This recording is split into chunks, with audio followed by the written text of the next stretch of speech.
Jazakumullahu khairan katsiran.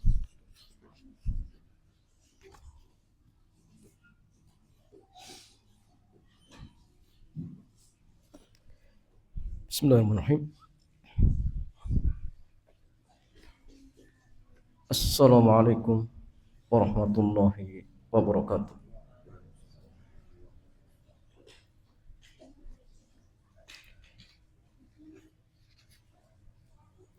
Alhamdulillah wassalatu wassalamu ala Rasulillah wa ala alihi wa sahbihi ajmain. Amma ba'd. Ikhwan wa akhwati fillah. Alhamdulillah di kesempatan sore hari ini Allah Azza wa Jalla kembali mudahkan kita untuk melanjutkan kajian kita pada kitab pengantar fikih jual beli dan harta haram.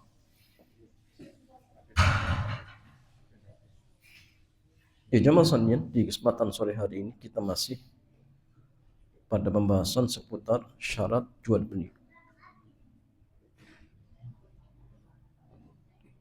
Sudah kita jelaskan dua syarat terkait subjek, ya. Terkait orang yang melakukan akad atau pelaku akad. Sekarang kita masuk 4 syarat terkait objek, terkait barang yang diperjualbelikan.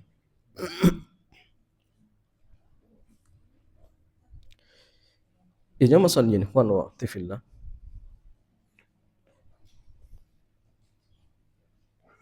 Penulis kitabnya mengatakan yang ketiga, objek yang ditransaksikan harus halal manfaatnya. Jadi kalau kita jual beli, maka ingat barang yang diperjualbelikan harus halal. Dan nanti kan kita jelaskan. Dan hal ini maksudnya masalahnya halal yang sifatnya secara mutlak. Ya. Karena ada barang yang dihalalkan tetapi dalam kondisi khusus. Contoh dalam kondisi darurat. Contohnya apa coba? Jadi ada barang yang hanya dihalalkan dalam kondisi darurat. Contohnya makan daging anjing dalam kondisi apa? Darurat, tidak ada makan kecuali daging anjing. Maka ketika itu boleh dimakan. Ya. Tetapi ingat pembolehan di sini dalam kondisi darurat. Sehingga barang-barang seperti ini tetap tidak boleh diperjualbelikan. Ikhwan wa akhwati fillah. Objek transaksi ada 3 kemungkinan. Objek transaksi ada 3 kemungkinan. Yang pertama, objek yang hanya bisa dimanfaatkan untuk sesuatu yang haram. Objek yang hanya bisa dimanfaatkan untuk sesuatu yang haram. Sehingga tidak memiliki manfaat mubah sama sekali. Ya. Contohnya, khamar, daging babi, rokok, ya. Dan seterusnya. Sehingga barang-barang yang secara zatnya haram, maka tidak diperbolehkan untuk diperjualbelikan. Ya. Walaupun terkadang dalam kondisi tertentu, kondisi khusus akan dibolehkan untuk dimanfaatkan. Tapi ingatnya babnya sempit, babnya khusus. Sehingga tetap saja tidak diperbolehkan untuk diperjualbelikan, tidak boleh.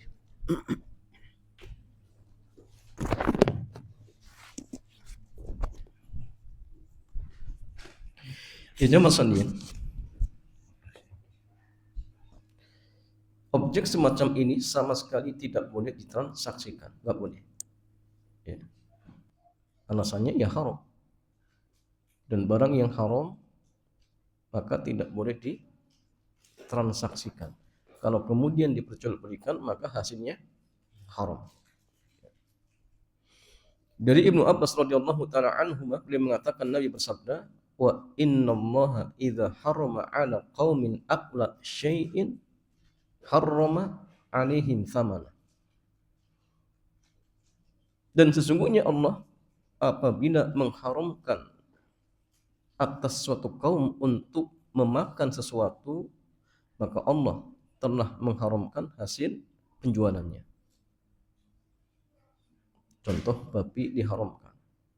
Berarti kalau diperjualbelikan tetap haram. Tapi ingat ya, kalau memang yang diperjualbelikan adalah objek yang haramnya. Karena kadang ada barang atau binatang, dagingnya haram, tapi ada manfaat yang mubahnya. Contohnya apa? Keledai. Jadi keledai ahliyah itu haram dagingnya. Tetapi untuk dijadikan tunggangan boleh tidak? Boleh. Sehingga nanti ketika seseorang memperjualbelikan keledai, dilihat maksud dan tujuannya. Jadi hal haramnya tergantung apa? Tujuan. Kalau misalkan seseorang dia menjual keledai, tujuannya agar atau tujuannya untuk disembelih, dimakan dagingnya, boleh tidak? Tidak boleh. Tapi kalau tujuannya untuk dijadikan tunggangan, boleh tidak? Boleh. Makanya gini, cacing itu halal atau haram? Hah? Cacing halal? Jumhur ulama mengatakan haram. Kenapa? Karena bangkai plus menjijikan. Kenapa? Karena kalau dimakan pasti mati. Binatang yang mati tanpa disembelih berarti statusnya bangkai. Dan bangkai haram. Tapi kalau misalkan seseorang jual cacing untuk mancing, boleh tidak? Boleh? Boleh. Jangkrik hal atau haram? Jangkrik. Jangkrik haram. Tapi kalau jual jangkrik untuk burung boleh tidak? Boleh. Kenapa? Karena tujuannya bukan untuk dimakan. Tapi kalau untuk dimakan ya haram. Ya, tidak dibolehkan seperti itu. Kalau belalang? Belalang halal. Mau dimakan boleh, mau kasih ke burung juga tidak masalah seperti itu. Ijma saliyat Nabi bersabda, "Thamanul kalbi khabithun." Hasil penjualan anjing itu khabis. Maksudnya haram. Ustaz, tapi kalau misalkan ada anjing pemburu atau anjing pelacak, bolehkah diperjualbelikan? Boleh tidak? Sidang pendapat. Kalau mazhab Hanafi membolehkan dengan alasan karena manfaatnya mubah.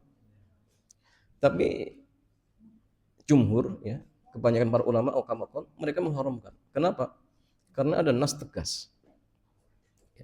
Jadi Nabi itu melarang untuk apa? Memperjualbelikan anjing atau mengharamkan hasil penjual anjing dan sinaur. Sinaur itu kucing. Walaupun ya, para ulama kita mereka melemahkan lafaz kucingnya. Ya, jadi mereka mengatakan yang sahih hanya anjingnya, kucingnya tidak. Sehingga sebagian ulama mengatakan, bahkan jumhur mengatakan tambahan kucing itu lemah. Sehingga jumhur membolehkan jual beli kucing. Tapi sebagian para ulama tetap menganggap hadisnya makbul. Nah, sehingga mereka mengatakan jual beli kucing tidak dibolehkan. Kecuali kucing yang bermanfaat. Contohnya apa? Kucing untuk nangkap tikus. Tapi kalau kucing hias boleh? Nggak boleh. Kecuali kalau ikut jumhur ya boleh. Tapi pendapat yang tepat tidak boleh. Ini paling hati-hati. Tapi kalau ganti ongkos perawatan boleh tidak? Boleh. Ya tergantung niatnya seperti itu. Boleh. Ustaz, apakah ini termasuk bentuk mengakal-akali seperti Yahudi? Sama tidak? Mudah-mudahan tidak. Kenapa? Karena status jual belinya juga silang pendapat. Anda mengatakan boleh seperti itu. Tapi kalau bisa ya jangan dijual lah, dikasih saja. Seperti itu. Jadi yang pertama aja masalah manfaatnya apa? Yang pertama haram ya. Kalau haram maka tidak diperbolehkan untuk diperjualbelikan. Yang kedua, barang yang hanya bisa dimanfaatkan untuk sesuatu yang mubah saja. Seperti makanan halal, air minum, dan seterusnya. Maka objek semacam ini boleh dijual kepada siapapun. Jadi tidak perlu kemudian antum melihat siapa yang beli, nggak perlu. Selagi barang itu apa? Halal. Tidak ada potensi untuk dipakai untuk hal yang haram. Jual makanan boleh tidak? Yang beli misalkan pezina, boleh tidak? Boleh. Ya. Antum jual nasi kucing, yang beli habis ngerampok, boleh? Ya boleh, nama masalah. Karena jual kucing. Dan tidak membantu apa? Kemaksiatan dia. Ya, kecuali kalau misalkan antum jual makanan dan ya, akan berpotensi membantu atau melancarkan apa jemaah? Kemaksiatan seseorang. Itu nggak boleh. Contohnya apa? Antum penjual kue dipesan untuk apa? Acara non muslim, apa lagi?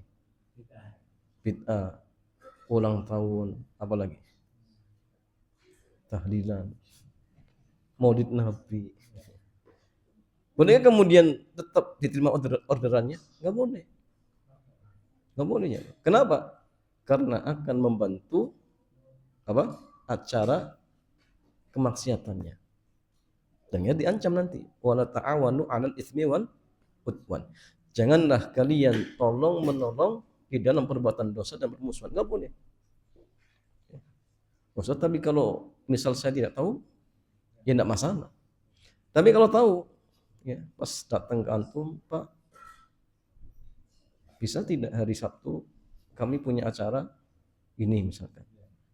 Kami pesan sekian-sekian, boleh? Bisa tidak? Ya, dikasih tahu acaranya. Oh, ini nggak boleh. Tapi kalau misalkan tidak tahu, ya silakan, tidak masalah. Nah, sehingga solusinya nggak perlu tanya-tanya. Nggak perlu tujuannya untuk apa, nggak perlu. Ini memberatkan diri nanti, jawab. Oh, jenengan pesan ini untuk apa? Ya, ini repot sendiri, jawab. Jadi selagi kita jual barang yang mubah, selesai sudah. Kecuali kalau misalkan dia memberitahukan sendiri. Dan ternyata untuk acara yang haram, ya jangan dijual. Jangan dijual. Ustaz, ini namanya apa? Bisa membuat lari pelanggan. Ya jawabannya, siapa yang meninggal sesuatu karena Allah, maka Allah akan ganti dengan sesuatu yang lebih baik. Man taraka syai'an lillahi awadahu khairan minhu. Jadi barang siapa yang meninggalkan sesuatu karena Allah, maka Allah akan ganti dengan sesuatu yang jauh lebih baik. Jadi tidak perlu takut. Ya, tidak perlu takut.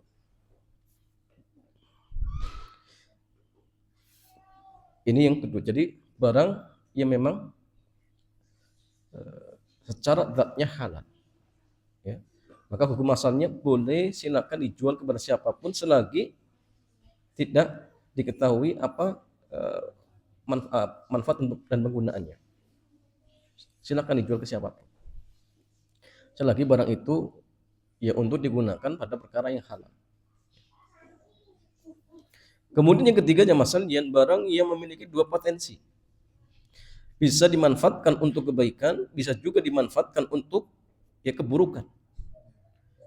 Contohnya senjata atau jual golok. Bisa untuk nyembelih hewan kurban atau bisa untuk bunuh orang. Maka barang yang seperti ini jamaah sekalian boleh dijual dengan memastikan penggunaannya pada pembeli. Pastikan. Ya, antum jual misal kenapa senapan? Tanya, Pak, dengan beli senapan untuk apa? Oh, anak buat nakut-nakuti orang boleh nggak? Nggak boleh. Tapi untuk jaga-jaga boleh tidak? Boleh. Makanya kadang pentingnya Mas Ani, antum punya senjata kalau di rumah, kalau bisa. Sekali-kali apa dites. Biar orang lihat. Kalau ngetes itu bukan nakuti orang. Biar orang lihat, akhirnya kalau misalkan tetangga antum punya pikiran kan jahat, pikir 1000 kali. Waduh, nanti kalau saya ganggu dia, jangan-jangan apa? Ditembak. Ini enggak masalah. Yang nggak boleh itu nakuti. Sampai pun main-main itu nggak boleh. Tapi kalau hanya punya senjata kemudian diperlihatkan ke orang, biar mereka apa? Dalam artian tidak mengganggu kita, nah masalah. Sama, ya. Kadang orang tua itu butuh apa? Meletakkan apa? Cambuk. Agar apa? Anak kita tahu. Dan nggak perlu kemudian untuk nyambung, nggak perlu. Ya, biar ketika anak kita sudah diatur, nah, apa tuh? Lihatkan saja itu cambuk. Itu tujuannya nggak masalah, jangan. Yang nggak boleh itu dikit-dikit dipakai, itu nggak boleh. Nah, sehingga penting ya, punya senjata kalau sekali kan dikeluarkan tidak masalah. Biar orang juga lihat. Ya, sehingga tidak ada yang berani mengganggu kita dan keluarga kita seperti itu. Ya jamaah salin ikhwan wa jika ada potensi akan digunakan untuk maksiat, maka terlarang untuk diperjualbelikan, nggak boleh. Ya. Disebutkan dalam Sahih Bukhari, kariha Imran ibn Husain bai as-silahi fil fitnah.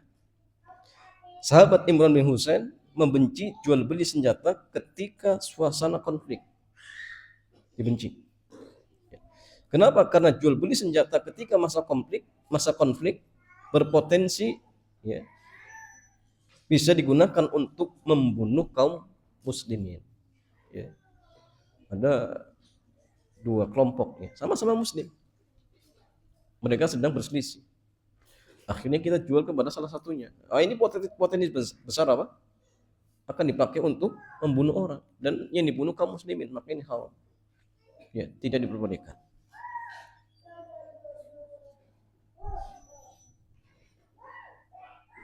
Tapi kalau misalkan dia sampaikan, oh tidak, saya beli untuk apa? Berburu binatang liar misalkan, tidak masalah. Kenapa? Karena akan digunakan pada hal yang diperbolehkan. Tapi kalau misalkan untuk dipakai perkara yang haram, maka tidak diperbolehkan. Kemudian jamaah sekalian yang keempat, barang memungkinkan untuk diserah terimakan. Jadi objek yang ditransaksikan jamaah mungkin untuk diserah terimakan. Ketika barang yang dijual tidak mungkin diserah terimakan, maka transaksinya tidak sah. Kenapa? Karena status objeknya adalah gharar. Jadi gharar itu lebih parah daripada jahalah. Jadi kalau gharar itu barangnya nggak ada sama sekali. Tapi kalau jahalah barangnya ada, tetapi sifatnya belum jelas. Gharar itu ya seperti antum menjual burung yang lagi terbang. Ini barangnya nggak ada. Dan nggak mungkin untuk diserah terimakan. Ya. Atau menjual ikan yang masih di sungai. Pak, sini. Saya ingin jual ikan 1 kilo. Mana ikannya? Waduh, di sungai. Ini barangnya nggak ada ya masalahnya. Namanya gharar. Dan transaksi jual belinya tidak sah. Seperti itu.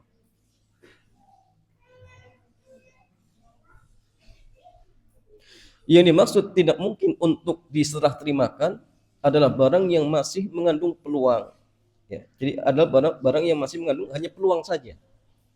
Mungkin ada seperti itu. Antara ada dan tidak adanya. Antara ada dan tidak ada. Jadi sifatnya hanya peluang saja. Sehingga ketika hal ini dijadikan objek transaksi, maka di sana ada peluang antara menguntungkan atau justru merugikan. Ya. Padahal masalah yang jual beli itu ada 3 kemungkinan, untung, rugi, impas. Oh, ini enggak, antara untung dan rugi. Ya, sehingga Ya ujung-ujungnya hampir mirip seperti judi nanti. Dan itulah yang dimaksud dengan jual beli gharar. Dari Abu Hurairah radhiyallahu taala anhu, Nabi sallallahu alaihi wasallam beliau bersabda, "Naha Rasulullah sallallahu alaihi wasallam an bai'in gharari." Rasulullah SAW melarang jual beli gharar. Contoh jual beli gharar adalah jual beli ijon. Yaitu jual beli calon buah yang masih ada di pohon dengan cara borongan. Jadi ijon itu gini, ada misalkan seseorang punya pohon mangga, masih pentil, tahu pentil? Masih kecil. Kemudian dia datang ke pemilik pohon, Pak, boleh tidak saya beli buah mangganya, ditaksir. Tapi nanti syaratnya mau saya ambil pas sudah tua. Ya. Maka inilah jual beli ijon. Kenapa? Berarti yang dibeli hakikatnya apa? Barang yang sudah tua. Sedangkan barangnya masih kecil. Berarti kan tua itu nggak ada. Nggak ada. Ya kalau misalkan 2-3 hari ternyata ada angin besar, semua rontok. Berarti kan nggak ada barangnya, karena memang masih kecil. Dan yang diinginkan oleh pembelinya mangga yang tua. Dan barangnya belum ada. Maka ini namanya gharar. Ini namanya gharar. Tapi kalau misalnya gini, antum beli mangga yang masih muda, kemudian langsung dipetik, boleh tidak? Boleh. Antum datang ke pemilik pohon, kemudian beli mangga muda untuk rujak. Nah masalah. Yang tidak boleh itu kalau nunggu nanti pas sudah tua. Ya. Jadi belinya masih muda, kemudian diambil ketika sudah tua. Maka ini tidak dibolehkan.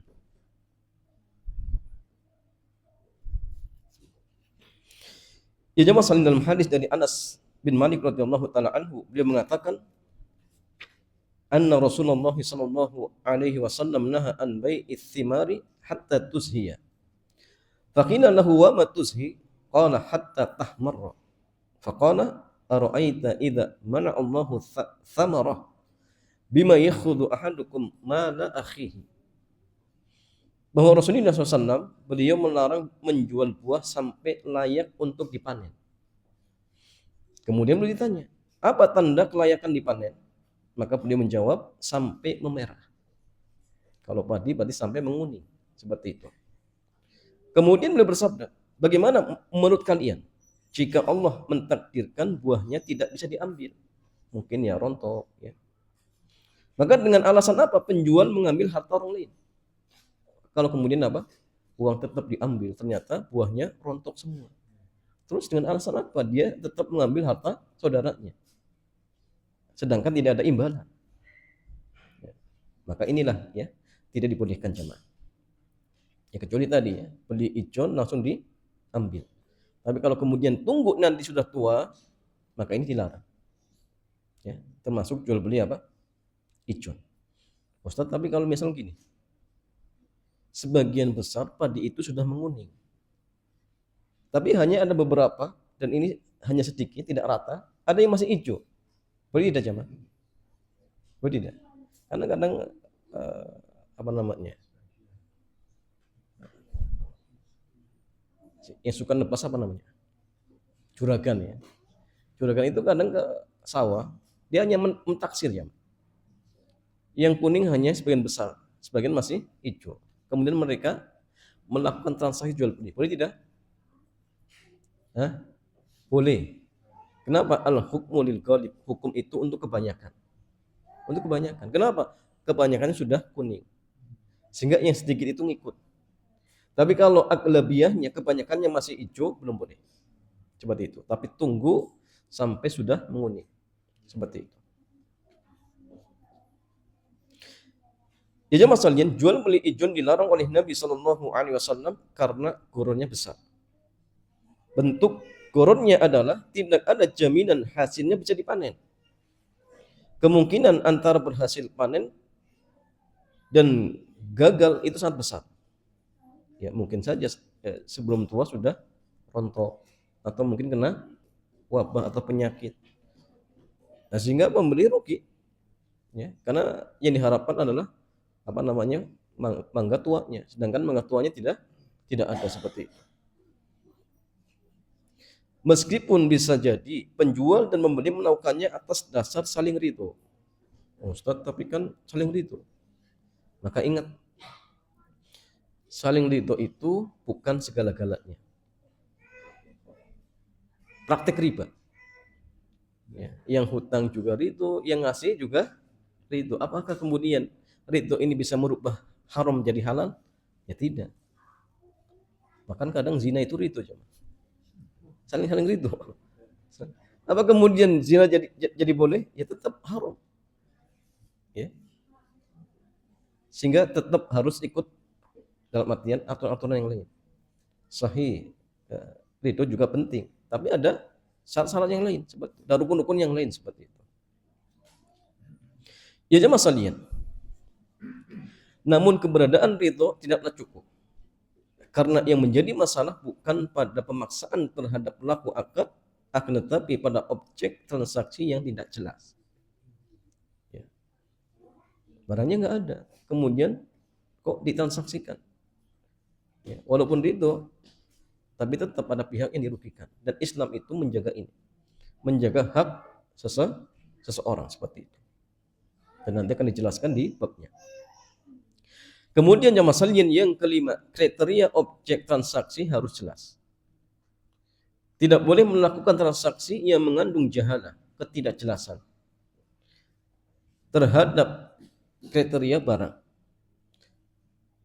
Yang hal ini sangat berpotensi akan memicu terjadinya sengketa. Karena itu kriteria barang harus diketahui dengan jelas. Dan disebut dengan apa? Jahalah.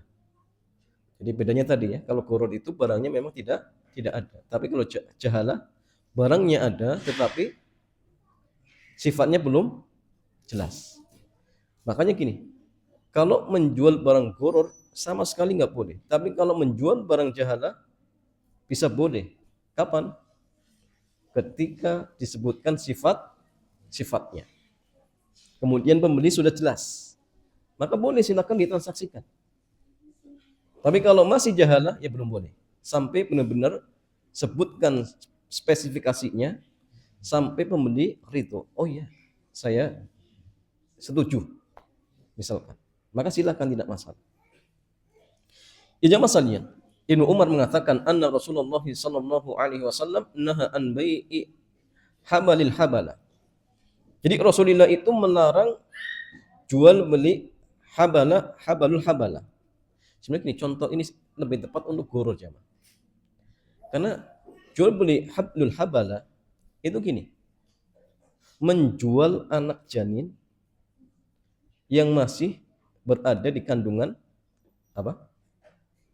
Anak janin yang dikandung, jelas tidak? Jadi gini, ada unta sedang ngandung. Berarti kan ada janinnya kan? Yang dijual bukan janinnya. Calon yang akan dikandung oleh si janin. Berarti apa? Double. Kalau membeli janin yang berada di perut ibunya, namanya jahalah. Kenapa? Barangnya ada. Barangnya ada. Tapi kalau anak yang akan dikandung oleh si janin itu, belum tentu. Jadi lebih apa? Lebih parah lagi. Jadi bukan menjual janinnya yang masih dikandung, tetapi apa? Menjual calon janin yang akan dikandung oleh si janin. Oh ya, kalau janinnya betina, kalau janinnya jantan gimana? Kan lebih repot lagi. Oh, tetapi apa mungkin jual beli seperti itu? Mungkin. Misal ada kuda super, harganya 1 ekor 1 miliar. Orang menawarkan janinnya saja, itu mungkin harganya bisa ratusan juta. Mungkin calon dari janin yang akan dikandung oleh janin pun ada yang mau. Apalagi dengan harga mungkin ya hanya puluhan juta. Masya Allah, ini bibit unggul. Tapi syariat kita melarang. Ya, tidak diperbolehkan seperti itu. Ya, kata penulis kitab mengulang ya, kesimpulan di atas, jika kriteria objek tidak jelas, maka masuk dalam kategori jual beli jahalah. Apa beda jahalah dengan gharar? Yang pertama, Dalam transaksi qard, objek belum tentu ada, bahkan masih di area peluang. Yang kedua, sementara jahala, objek ada, hanya saja tidak jelas kriterianya. Ya. Jual beli jahala itu seperti istilah orang menjual kucing dalam karung. Kucingnya ada, tapi sifatnya belum jelas. Ya. Sehingga kalau misalkan disebutkan ciri-cirinya, boleh. Misal antum beli sepatu, dan sepatu itu masih dalam box. Dan rata-rata kita kadang tidak membuka, apalagi kalau belinya banyak. Apa kemudian satu persatu dibuka? Nggak mungkin. Tapi selagi sudah disebutkan sifat-sifatnya, sepatu ini warnanya kuning, ukurannya sekian, misalkan mereknya sekian, mereknya ini, dan kita jelas, maka boleh walaupun tidak melihat barangnya. Kenapa? Karena jahalahnya sudah hilang. Seperti itu. Ustaz, kalau jual beli apa? Jual beli pakaian bekas. Yang apa? Karungan, boleh tidak? Boleh tidak? Ini juga bisa jahat aja. Kalau disebutkan sifat-sifatnya boleh tidak? Pakaian bekas ada 100. Mereknya ada yang ini semua disebutkan enggak masalah. Tapi kalau tidak, ini bisa jahala jam. Sehingga nanti dilihat bagaimana transaksinya. Kalau kemudian disebutkan sifat-sifatnya, akhirnya penjual jelas, maka boleh, silakan, tidak masalah. Tapi kalau misalkan hanya per kilo, sehingga nanti untung-untungan. Oh, jangan-jangan nanti ada pakaian yang bagus. Ini nggak boleh nanti jam. Ya. Ya jemaah sekalian, cara kriteria barang. Untuk mengetahui kriteria barang bisa dilakukan dengan dua cara. Yang pertama, dengan melihat langsung. Antum datang ke toko, lihat barangnya. Oh, ini lebih baik jemaah. Ya, cocok beli, tidak cocok ya, sudah nggak beli. Ya. Yang kedua, melalui deskripsi atau gambar. Di masa sahabat, mereka melakukan transaksi salam untuk bahan makanan, seperti kurma atau gandum. Uang diserahkan tunai saat akad, sementara barang diserahkan tahun depan atau beberapa bulan ke depan. Sehingga konsumen sama sekali tidak pernah melihat barang itu, namun dia hanya mendapat informasi dan deskripsi mengenai kriteria barang yang dipesan. Inilah diistilahkan dengan jual beli barang mausuf fid dhimmah. Dan ini boleh, tidak masalah. Yang penting sifatkan jenis barangnya, kriteria-kriterianya. Kalau kemudian pembeli sudah jelas dan ridho, misalkan, silakan dijual. Ya, tidak masalah seperti itu. Tapi kalau barang belum ada, maka bisanya dengan transaksi ini. Dengan apa? Jual beli salam. Atau dengan pembuat, tidak masalah, namanya jual beli istisna. Ya, istisna. Misal dengan pembuat kue, atau tukang jahit misalkan, atau tukang bangunan, tidak masalah. Pak, saya mau bikin, atau saya mau beli rumah, tolongnya dibuatkan. Boleh, tidak masalah jemaah, walaupun rumahnya belum ada. Dan ini yang kadang dilakukan apa? Kontraktor. Dia tawarkan unit dengan spesifikasi apa? Sekian-sekian. Barangnya belum dibangun jemaah. Tapi dia sudah melakukan transaksi. Boleh tidak? Boleh, tidak masalah. Namanya jual beli istisna. Tapi ingat, harus dengan apa? Kontraktornya. Tidak boleh kemudian dengan pihak bank atau pihak ketiga. Ada calonnya yang jual. Dia beli lagi ke kontraktor, nggak boleh, karena dia kena ancaman menjual barang yang belum dimiliki, nggak boleh. Tapi kalau dengan kontraktor langsung, maka namanya jual beli istisna, dan itu dibolehkan. Kalau istisna boleh DP, nggak harus kontan. Tapi kalau salam harus lunas, itu bedanya. Sehingga istisna itu lebih longgar, tapi ingat, dengan pembuat, ya, bukan dengan pihak kedua atau ketiga, nggak boleh seperti itu. Yang kemudian masalin ikhwan wa atifillah. Yang keenam, harga barang telah ditentukan ketika akad. Harga harus jelas ketika akad. Harga yang tidak jelas ketika transaksi termasuk bentuk gharar. yaitu gharar dalam harga, dan ini melanggar hadis Nabi Shallallahu Alaihi Wasallam yang melarang jual beli dua harga.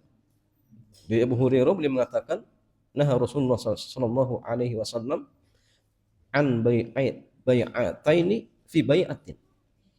Rasulullah SAW melarang dua jual beli dalam satu transaksi, nggak boleh. Ya. Dan mengenai hadis ini, Al-Imam At-Tirmidzi beliau menuliskan, waqad fassara ba'du ahli ilmi qalu bai'ataini fi bai'atin an yakuna abi'uka hadha thawb bi naqdin bi ashrah wa bi nasi'atin bi 20 wala yufariquhu ala ahadil bai'aini fa idza faraqahu ala ahadihima fala ba'sa idza kanat al aqdatu ala wahidin minhuma. Jadi gini, sebagian ulama menafsirkan ya, terkait hadis tadi bahwa dua transaksi dalam satu akad bentuknya adalah penjual menawarkan baju ini ya, penjual menawarkan baju ini aku jual ke jenengan tunai 10 dirham. Tapi jika kredit 20 dirham. Berarti ada dua tawaran. Sementara ketika mereka berpisah belum menentukan harga mana yang dipilih. Terjadi akad, oh ya deal, saya beli. Pulang. Gak dipilih mana kredit, mana cash. Ya. Maka inilah yang terlarang. Ini yang terlarang. Tapi jika mereka berpisah dan telah menentukan salah satu harga yang ditawarkan, maka dibolehkan. Jika disepakati pada salah satu harga. Misalnya gini, tawarkan tadi, kalau cash 10 dirham, kalau kredit 20 dirham. Tapi kemudian pembelinya mengatakan, ya sudah saya pilih kredit. Kemudian apa? Dilakukan akad. Setelah itu pulang. Maka ini dibolehkan. Kenapa? Karena sebelum terjadi akad sudah ditentukan satu jenis transaksi. Yang dilarang itu kalau mereka sepakat transaksi tetapi belum memilih mana yang disepakati. Akhirnya mereka pulang. Tiba-tiba kemudian apa? Dia sampaikan, saya mau cicil setiap bulan sekian. Oh ini nggak bisa. Kenapa? Karena tadi ada dua tawaran. Ya.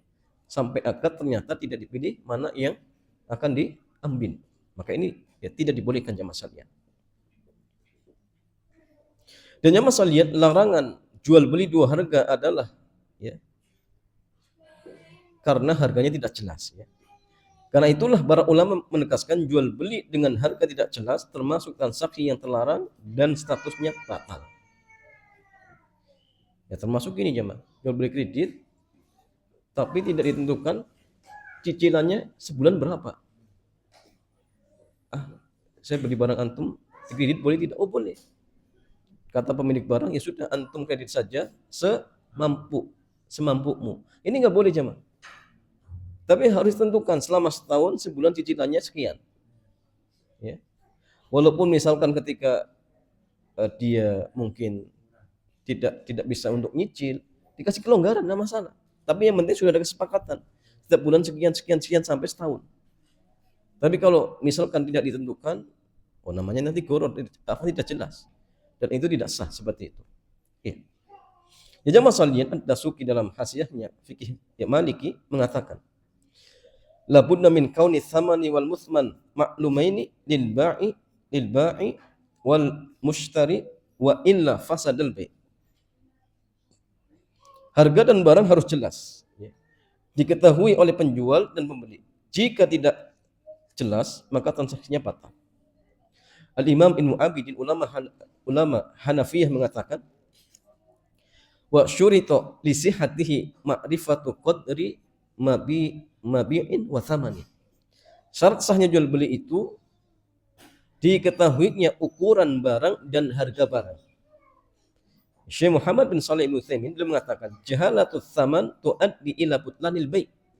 Kenapa? Li'anna min syurutil bai' al-ilmu bis tsamani. Ketidakjelasan harga akan menyebabkan batalnya transaksi jual beli. Kenapa? Karena bagian dari syarat jual beli adalah diketahui harganya. Jadi kalau misalkan harganya tidak jelas, ya maka akan menjadikan apa? Transaksinya tidak sah. Dan yang terakhir, apa hukum jual beli kredit dengan harga lebih mahal? Umumnya jual beli kredit memberikan pilihan lebih dari satu harga. Ada harga tunai, ada harga kredit dengan rentan waktu tertentu. Harga kredit umumnya lebih mahal dibandingkan harga tunai. Dan kredit pun nanti beda-beda ya. Kalau setahun sekian, kalau 2 tahun lebih mahal, kalau semakin lama semakin mahal. Ya. Apakah transaksi semacam ini termasuk jual beli dua harga? Para ulama kita mereka berbeda pendapat. Pendapat yang pertama mengatakan transaksi kredit tidak diperbolehkan. Ya, jadi sama sekali nggak boleh. Jadi kalau ikut pendapat yang pertama, yang jual atau yang beli rumah pakai kredit nggak boleh sama, ya, tidak sah. Menurut pendapat yang pertama. Dan mereka menganggap bahwasannya ini termasuk tadi transaksi apa, dua harga, karena cash sekian, kredit sekian. Dan pendapat ini membolehkan kalau kreditnya harga kredit sama dengan tunai. Di kredit 10 juta, tunai 10 juta, boleh. Tapi kalau beda, nggak boleh. Ini pendapat yang pertama. Pendapat yang kedua jamaah sekalian, transaksi kredit dengan harga lebih mahal hukumnya dibolehkan. Dan ini merupakan pendapat Tawus Al-Hakam dan beberapa ulama tabi'in lainnya. Dan ternyata Ustadz Abdul Hakim, beliau pendapatnya nggak boleh. Jadi kredit itu nggak boleh. Ikut pendapat yang pertama, nggak boleh sama sekali. Kecuali kalau harganya sama dengan harga tunai. Ya. Tapi pendapat yang kuat, pendapat yang kedua, ya, bahwa jual beli kredit itu dibolehkan walaupun harganya apa? Lebih, tidak masalah. Yang penting tadi jamaah sekalian, kalau ditawarkan kredit sekian, tunai sekian, ingat sebelum berpisah pilih salah satu jenis akadnya. Mau kredit ya kredit, mau cash ya cash. Dan kemudian sudah terjadi akad deal tapi belum dipilih mana yang akan diambil. Itu nggak boleh jamaah. Kenapa? Karena kena larangan tadi. An bai'ataini fi bai'atin. Itu nggak boleh. Pendapat ini jamaah sekalian beralasan ya, pada hakikatnya bukan termasuk jual beli dua harga, tapi satu harga. Pilihan harga yang diajukan penjual sifatnya baru hanya tawaran atau penawaran. Kan belum terjadi akad. Pak, kalau kredit sekian, cash sekian. Kan belum terjadi akad, hanya penawaran. Yang penting intinya ketika mau akad, pilih salah satunya. Ya. Maka diperbolehkan. Kemudian yang kedua, hakikat dari jual beli dua harga adalah menjual dengan harga tidak jelas, di mana penjual memberikan banyak pilihan harga, lalu pembeli mengambil barang sementara tidak ada kesepakatan harga di antara mereka. Ini yang nggak boleh. Ya. Tapi kalau misalkan sudah dipilih salah satunya, maka tidak masalah.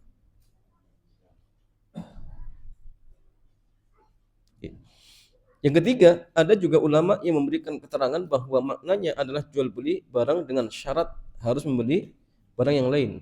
Yang dimaksud dua harga tadi. Itu maksudnya dari dua transaksi dan satu akad itu, ada orang menjual barang tetapi mensyaratkan dengan syarat yang lain. Tapi syaratnya ini ya. Saya mau beli barang antum, tapi syaratnya antum utangi ana dulu. Ini nggak boleh ya masalahnya. Ini tidak dibolehkan, ya seperti itu. Begitu lagi ya masalah, kalau seandainya misalkan sudah terjadi akad kredit, ingat jangan kemudian akhirnya ada praktik ribanya. Contoh, ketika terlambat didenda. Ya, jadi larangannya nanti apa? Bukan karena akadnya, tetapi apa? Karena ribatnya. Boleh silakan, tidak masalah jual beli kredit, tapi ingat kalau misalkan misalkan di salah satu cicilan kok terlambat, jangan didenda. Tapi nanti rugi. Untuk menghindari kerugian, caranya apa? Ajukan syarat di awal. Pak, saya mau jual barang ana dengan cara kredit, tapi ingat nanti kalau jenengan sampai macet 3 kali, izinkan kami untuk menjualkan barang jenengan. Kalau kemudian deal, oh ya oke. Maka ketika misalkan terlambat sampai 3 kali, jual barang itu. Ya. Tapi ingatnya dengan harga normal. Nanti ketika sudah laku, silakan ambil apa? Untuk cicilan berikutnya. Misalkan sudah nyicil 10 juta, sisanya 10 juta. Barangnya laku 15 juta, berarti ambil 10 juta. 5 jutanya kembalikan kepada pemiliknya tadi. Karena hakikatnya ketika barang itu sudah dibeli walaupun dengan cara kredit, maka barang itu sudah menjadi hak milik dia, jemaah. Sehingga tidak boleh ya penjualnya menjual barang itu kecuali dengan izin. Ya. Kalau diizinkan boleh. Tapi kalau misalkan dirampas, nggak boleh, jemaah. Makanya gini, jual beli barang lelang itu dilihat. Kalau misalkan pihak bank mengambil dengan cara paksa, maka kita tidak boleh membeli. Tapi kalau bank diizinkan oleh pemilik untuk menjualkan barangnya, kemudian kita ikut lelang dengan harga normal, maka tidak masalah. Karena tidak ada kedoliman. Tapi kalau dipaksa, ya, berarti ada kedoliman. Kalau kemudian kita beli barangnya sama halnya membantu ke kedoliman. Ya. Tidak dibolehkan. Walaupun hakikatnya yang punya kewenangan kebijakan adalah hakim. Kenapa? Karena gini, kadang kalau diserahkan kepada penjual, akhirnya dia menjual barang itu seenaknya sendiri. Yang penting intinya cepat laku. Sehingga akhirnya ditawar murah pun dikasihkan. Berarti kan nanti pemilik dirugikan. Kalau diserahkan kepada pemilik, akan ditawarkan dengan harga mahal biar apa? Nggak laku. Kan repot. Makanya hakim yang turun. Jadi hakim yang jual. Idealnya seperti itu. Maka hakim menjual dengan harga normal seperti itu. Tapi kalau seandainya misalkan hakim tidak ada, kemudian diserahkan kepada pihak penjualnya, maka boleh dengan catatan tadi, jual dengan harga yang normal, harga yang wajar, dan kemudian dijual dengan harga yang di bawah standar. Ya, kenapa? Karena akan merugikan pemilik barang seperti itu. Pun kalau ada lebih, ingat lebihnya itu nggak boleh diambil. Karena sebagian kadang prakteknya apa? Pokoknya barang diambil. Mau laku berapapun, semua dibawa uangnya. Itu nggak boleh. Jadi yang benar itu, laku berapapun, maka kalau ada sisa, berikan. Kalau kurang bagaimana? Dilihat. Kurangnya kenapa? Apakah barang itu dijual di bawah harga? Kalau di bawah, kalau dijual dengan harga normal, memang pasal seperti itu. Ternyata masih kurang dengan utangnya. Berarti apa? Yang kredit harus nambahi, melunasi seperti itu. Itu yang benar. Ya. Agar tidak ada pihak yang terzalimi seperti itu. Wallahu ta'ala a'lam bishawab. Ya, demikian yang Mas Sandian, mudah-mudahan bermanfaat. Selanjutnya seperti biasa kita buka tanya jawab. Dipersilakan.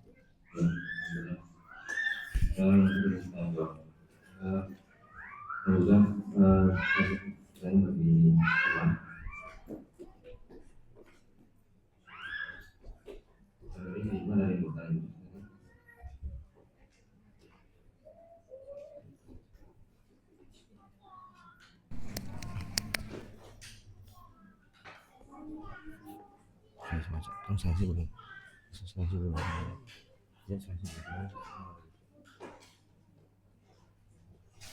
Kalau belum ada dari Iwan, saya bacakan pertanyaan dari Ikhwat.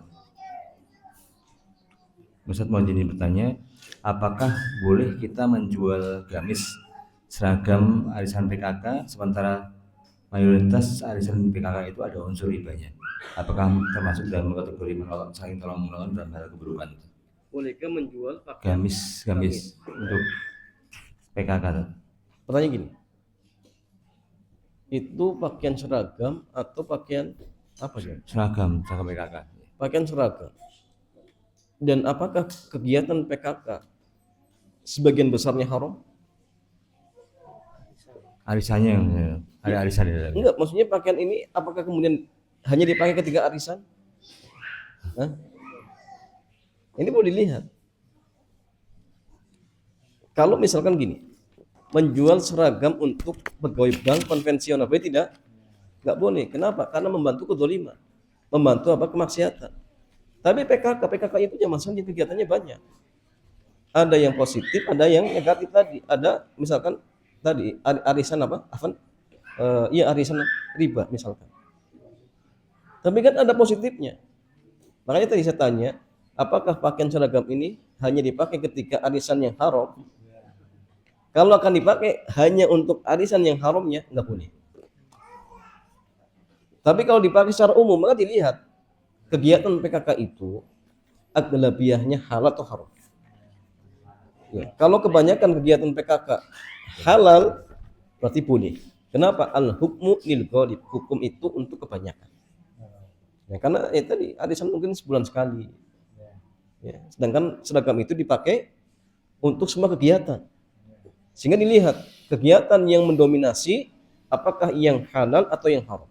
Kalau yang mendominasi halal berarti boleh, tidak masalah. Tapi kalau yang mendominasi haram berarti tidak dibolehkan, seperti itu. Wallahu taala alam.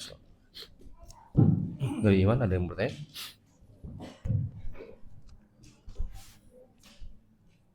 Assalamualaikum warahmatullahi wabarakatuh. Waalaikumsalam warahmatullahi wabarakatuh. Terkait dengan pendaftaran haji, Ustadz. Nah, Di situ jelas ya kalau misalkan membayar 25 juta, Nah. kita dapat porsi ya. nah, Tapi untuk kekurangannya dan keberangkatannya kita belum tahu pasti. Lah itu masuk kategori jual beli apa? ya jamaah sekalian, daftar haji reguler, yang dimana ketika seseorang sudah dapat kursi, berarti dia hakikatnya sudah membeli jasa. Sehingga masuk tadi al-bai' al-mausufah fi dhimmah. Jadi membeli sesuatu yang masih disifati, dan sifat itu atau manfaat itu masih dalam tanggungan. Ya. Ya, dengan daftar sekarang nanti 25 tahun jasa itu bisa dimanfaatkan. Ada gurun tidak ada, tetapi gurunnya dimaafkan. Karena memang kalau kita bicara gurun ada gurunnya. Kan apa benar 25 tahun apa namanya? Hotelnya ada, kan belum tahu. Tapi kan sudah disifati. Sebutkan. Nanti hotelnya seperti ini. Atau misalkan tahunnya sekian-sekian. Tapi nanti kalau ada kemungkinan maju ya bisa. Ya. Memang ada sedikit apa namanya gurur ataupun mungkin jahala. Tapi kan disifatkan. Sehingga transaksinya sah, tidak masalah.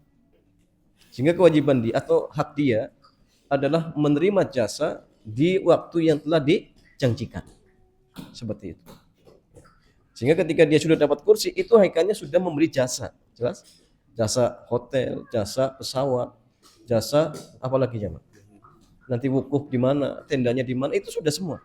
Biayanya nanti Tambahan nanti pemerintah yang ya. Tambahan biayanya kan tidak pasti, kadang naik, kadang turun, kadang naik banyak sekali gitu. ya gini ya Mas Sandian. Adapun tambahan naik dan turunnya, jelas gini. Kalau normalnya itu hanya beberapa juta. Kalau kita ikut aslinya, itu lebih dari apa yang kita setorkan. Tapi pemerintah akan mengatakan nanti kekurangannya sekian. Kekurangan misalkan, nanti naik, itu akan dibayarkan dari apa? Subsidi. Subsidinya masalahnya. Dan masalahnya gini, subsidi itu apakah riba atau tidak, Jamaah? Itu masalahnya. Karena gini, kalau normalnya tidak cukup. Sebagian orang itu kadang ketika melunasi cukup membayar misalkan 30 juta. Ditambah 25 berarti totalnya 55 juta. Harga normalnya nggak seperti itu, Jamaah. Lebih dari itu. Dan kekurangan itu ternyata yang nutupi pemerintah. Pertanyaannya, ketika kita ditutupi oleh pemerintah, apakah termasuk riba atau tidak? Itu masalahnya. Jadi yang reguler itu ternyata Jamaah Sandin memang disubsidi pemerintah.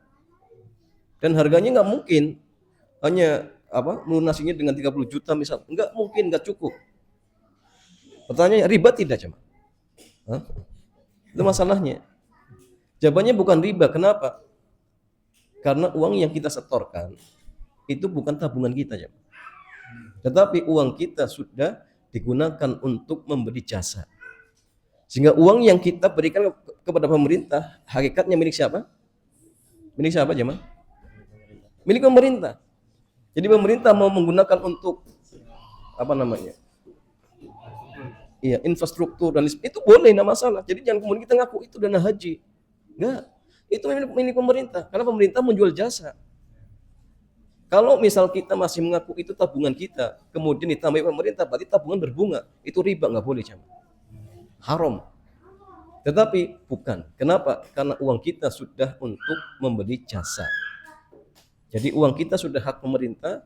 Jadi kalau misalkan kita hanya melunasi sekian, kemudian kekurangannya ditambah oleh pemerintah, itu murni hadiah. Dan hadiah itu boleh tidak? Boleh. Maksud tapi kan hasil pemerintah macam-macam. Ada dari apa? Pajak dan lain sebagainya. Jawabannya, selagi kita tidak tahu secara persis, halal. Maka antum nggak perlu tanya-tanya, Pak, ini tambahnya dari mana ya? Nggak perlu. Sudah, ini hadiah pemerintah. Sehingga diperbolehkan seperti itu. Ya. Wallahu ta'ala a'lam.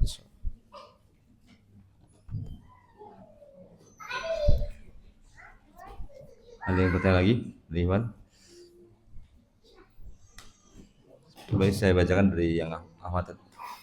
Ustaz, bagaimana hukumnya membeli emas tapi tempat transaksinya di kasir dan pengambilan barangnya di tempat pengambilan barang? Emas ya. Ini maksudnya diantam mungkin. Mungkin ya.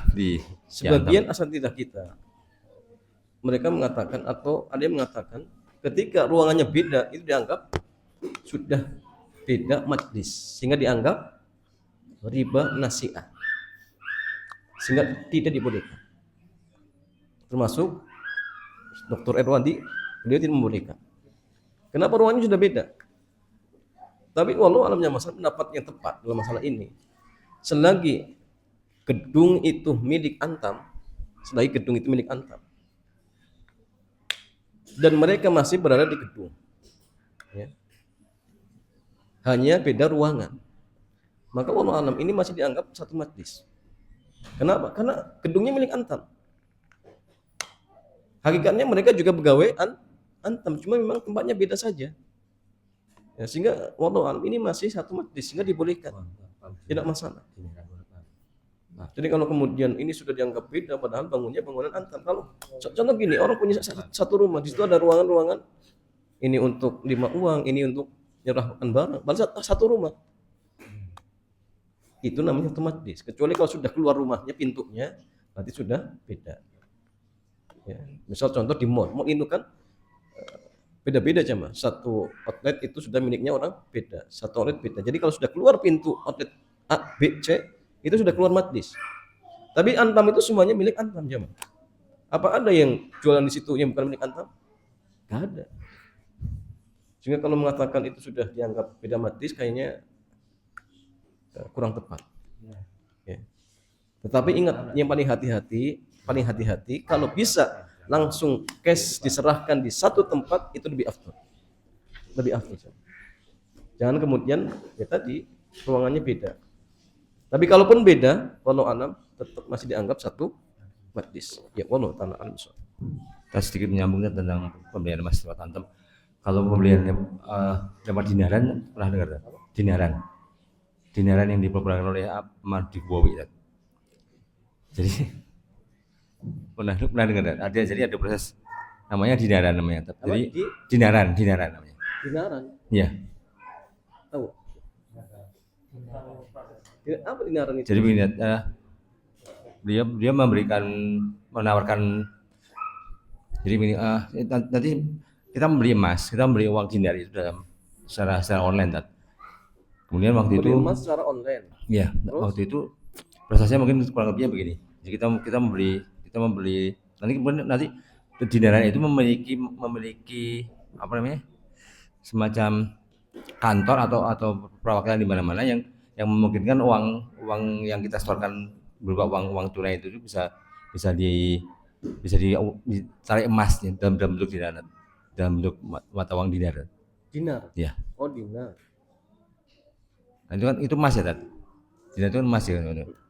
Nah, permasalahannya kan kadang-kadang nantinya ini semacam pengganti mata uang, dan prosesnya juga nggak bisa langsung tunai cash to barang gitu. Jadi cash to cash nggak bisa seperti itu. Jadi kemudian waktu itu ada pembahasan dengan salah satu asatidz mengatakan bahwa ini mungkin bisa dilakukan dengan adanya wakil yang disediakan oleh dinaran.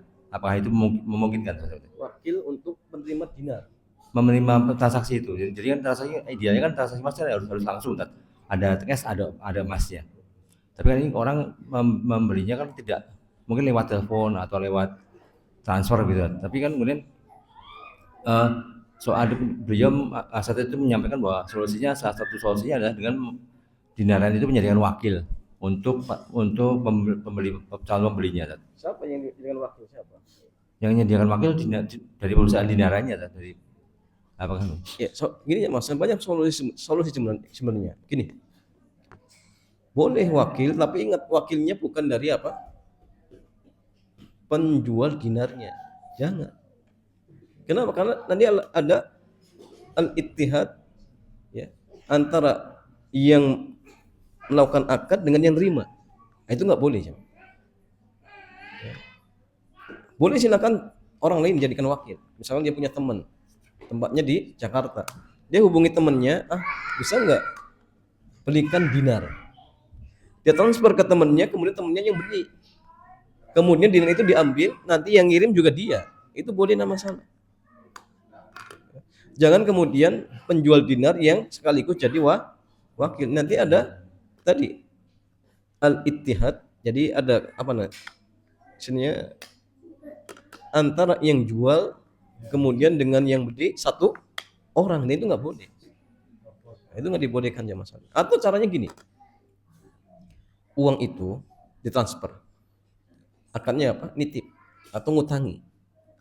Kemudian dinar ditransfer. Dikirim ya. Setelah dinar sampai, kemudian baru mereka adakan akad. Hubungi, Pak, dinar sudah sampai. Uang kemarin yang saya utangkan ke jenengan, saya gunakan untuk beli dinar ini. Ya. Selagi mereka masih terhubung lewat HP misalkan, kemudian terjadi akad deal, maka itu dibolehkan. Jelas? Kenapa? Karena satu majlis dalam akad online itu ketika mereka masih terhubung. Tapi tadi ketika dinar itu dikirim itu belum terjadi akad. Ketika uang dikirim itu belum terjadi akad, hanya nitip atau uang itu apa? Dihutangkan kepada pemilik dinar. Jelas? Itu solusi. Wakil boleh, tapi ingat jangan dari pemilik dinar, tapi pihak yang lain seperti itu. Dan nanti yang ngirim juga tidak boleh kemudian penjual dinar yang ngirim langsung kepada pembelinya. Tapi yang wakil itulah yang nanti akan apa? Ngirim seperti itu. Kalau ini yang terjadi dinar itu disimpan oleh penjual sementara. Jadi ketika nanti pembelinya, jadi dinar itu nggak diambil, disimpan dulu, kemudian ketika dibutuhkan baru bisa diambil. Ini nggak boleh. Terus kemudian kalau tadi salah satu yang dia gunakan untuk menjadikan solusi penjual belinya adalah ketika uang tadi belum dititipkan dulu, kemudian nanti dia nanti ada kantor perwakilan dinar itu yang menyampaikan barang, menyampaikan akadnya, ini dinar sekian, Pak. Nggak boleh, pokoknya fisiknya harus ada. Jual beli emas dengan uang itu harus fisik diserah terimakan. Tidak hanya sekedar apa? Istilahnya laporan saja. Enggak, fisik harus ada. Kalau fisik tidak ada, maka terkena larangan apa? Jual beli riba nasi'ah. Barangnya enggak ada. Dan itu terlarang seperti itu. Iya.